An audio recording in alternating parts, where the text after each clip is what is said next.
Alrighty, hey guys, welcome back. Gather round, Grandma's got a story to tell. You know what? I think that's a legitimate way to start off this today's, topic, because we're talking about Bluesky. I've been around the internet, okay? Like Zanga, MySpace, that was me. That was my generation. That's what we did. And now we're at the time where we're replacing Twitter/X. It has just been a wild ride, isn't it? And so I want to talk about the lore of Bluesky, how it came to be, because honestly, it's juicy. The downfall of Twitter is juicy, all right? And we're gonna talk about it today. So, on Reese Grey Analyzes, we look at creations and experiences in art, media, music, and even video games to explore exactly why we think the way we think, question what we believe, and learn something new. And oh boy, I'm always learning something new.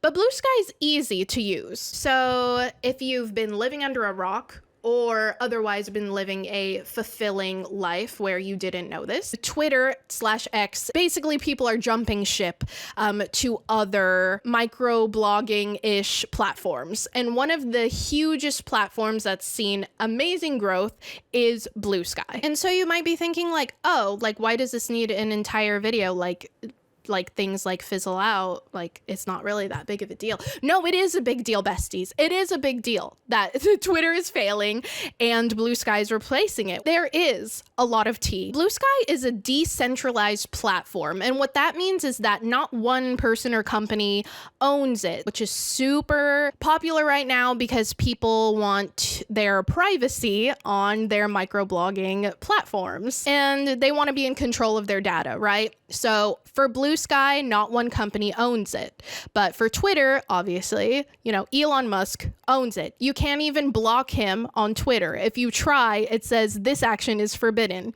which is wild. You send tweets, but they're not called tweets. They're called skeets, which the CEO begged people not to call it. And of course, when you do that, people are going to do the thing you're telling them not to do because you're telling them not to do it. Why are people even leaving Twitter? So people are really mad because of how poisonous the platform has gotten. The sentiment on there is not safe, and it's very far right on Twitter right now. That's what people are feeling. And so they want to go somewhere where people aren't intentionally trying to just create rage bait content in order to get clicks, right? So people are moving. There are other deeper reasons too. People are really mad about Trump being elected into presidency as well. And Trump appointed Elon Musk as the Department of Governmental Efficiency, or Doge. So he's been appointed to make the government more efficient. People are very upset about that. And they're tired of what they call a cesspool of far-right media and also a cesspool of Taylor Swift fans. I'm just kidding. Bluesky actually just recently went public, like this year in 2024 in February. Before that, it was open, but it was invite only. Then they had about 3 million users, and then they opened it up to the public. Bluesky is similar to Twitter, and it is, but then how is it different other than being decentralized? There is this huge focus on moderating and curating your own content and being in control of the things that you see, and also like having a very public and open platform that encourages public discussion. So a huge way that Bluesky kind of encourages this algorithmic choice is by users making starter packs,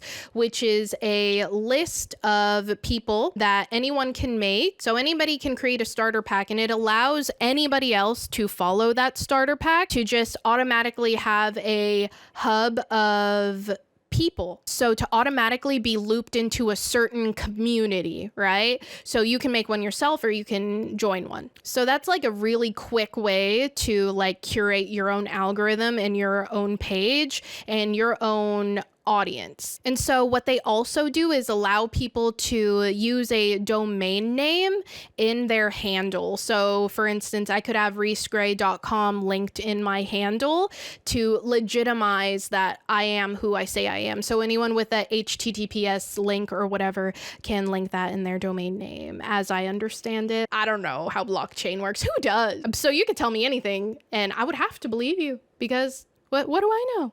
And then other fun facts about Bluesky too that make it different than Twitter. You cannot have a private account. All right. So it just basically encourages, people to interact with other people. Nothing can be private. You can mute people and that is private, but you can have block lists that are public. Right? All your likes are public, all your posts are public, everything's public, except if you mute someone, that's the only thing that's not public, which is just like, tea. That is just drama. I love it.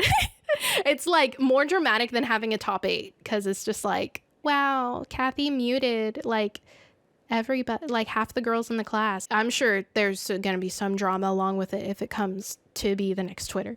And then, so of course, if you delete something on Bluesky also deletes it on their end as well to kind of promise that stuff is deleted from the platform. However, screenshots are forever. So you can't think, you can't post something out of pocket and expect nobody to have a copy of it somewhere, right? So if you're into the Fediverse, though, it's basically a place for decentralized social media. Of course, Bluesky doesn't exist on its own. It's not this crazy thing. They didn't create the Fediverse. There are competitors to Bluesky, and one of the big ones is Mastodon that I actually joined first because I heard that was going to come out above Bluesky because they do privacy better and allow people to curate their pages even more. The issue with Mastodon that I had, though, okay, so I like funny stuff, right? Nobody was funny on Mastodon. Everyone was so serious. Everyone was talking about blockchain. It was just an echo chamber of a bunch of dude bros, just dude broing. There were no pictures. Well, there was a cat space, okay, but it wasn't as user-friendly as Bluesky. And also I jumped on to Bluesky when it was popping already, it was at that growth, so I might have just popped in at a better time than I did at Mastodon. I was just too early and I wasn't into the conversations that people were having on there at all. So with Mastodon, basically you have your own server, and then it allows you to make little nodes. So think of it as really similar to Discord.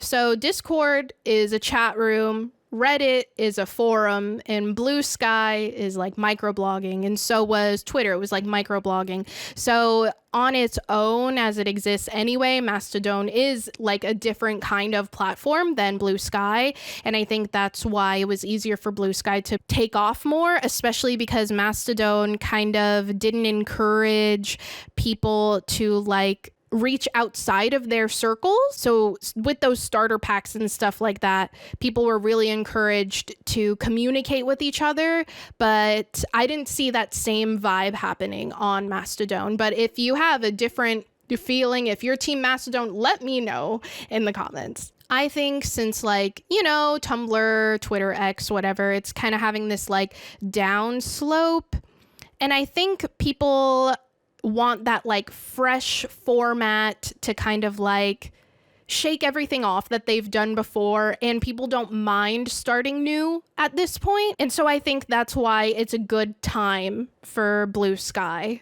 to come forward and really honestly replace Twitter or X. I think it's a good time culturally for that to happen, at least here in the States. And will other stuff follow? Because, Twitter is worldwide, and I see Japanese channels and stuff on Bluesky, but we will see what happens. Let me know if you guys are over in the UK, EU, or Asian countries or whatever, how you guys are dealing with Twitter.